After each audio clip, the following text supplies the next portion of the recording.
আমার মনে হয় বাংলাদেশি বেশি প্রেমী হয়ে গেলে ভারতীয় সেনাবাহিনীকে দেখলে ভয় পাওয়া স্বাভাবিক। ওনারা রাজনীতি করছেন করুন, কিন্তু বলবো সেনার সাথেও রাজনীতি করে বাঙালির সেন্টিমেন্ট জোড়ার চেষ্টা করবেন না ভারতবর্ষের জন্য। এবং ভারতীয় সেনারা যে আত্মবলিদান দেয় ভারতকে সুরক্ষিত রাখার জন্য, তাদের রাজনীতিতে না গুলিয়ে ফেললেই নয়।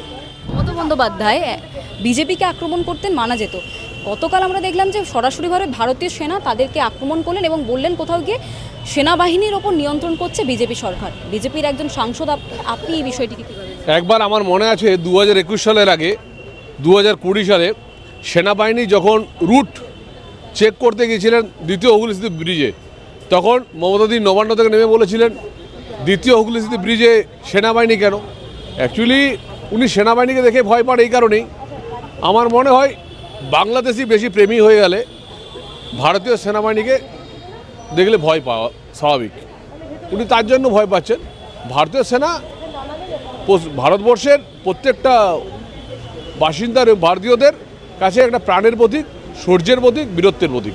বিজেপির একাধিক মিটিং আমরা দেখতে পাচ্ছি একেবারে 26-এর ভোটের আগে নিজেদেরকে শক্তিশালী তৈরি করার জন্য। কুণাল ঘোষ বলছেন যে তৃণমূলকে ঠেকাতে পারছে না বলে এখন সেনাবাহিনীকে নামাতে বাধ্য হয়েছে বিজেপি। সেনাবাহিনী দেশকে সুরক্ষা করার জন্য তারা যে ব্যবস্থা নিচ্ছেন তারা নেবেন, কিন্তু এখানে পার্টির সঙ্গে সেনাবাহিনীর কোনো সম্পর্ক নেই।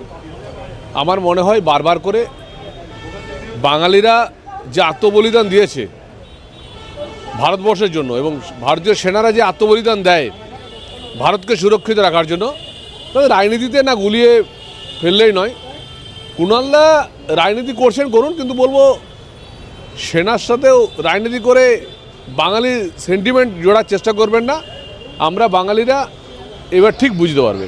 দাদা, এই যে আজকে মিটিং হলো, আমরা দেখলাম যে প্রতিটি বিধানসভাতে দেখা যাচ্ছে ফুটবল টুর্নামেন্টের আপনারা আয়োজন করেছেন।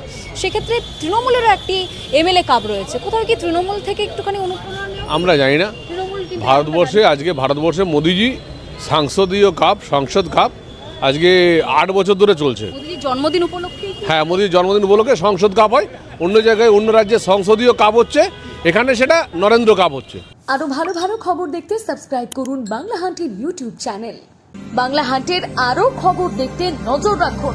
বাংলা খবর মানেই বাংলা হান্ট।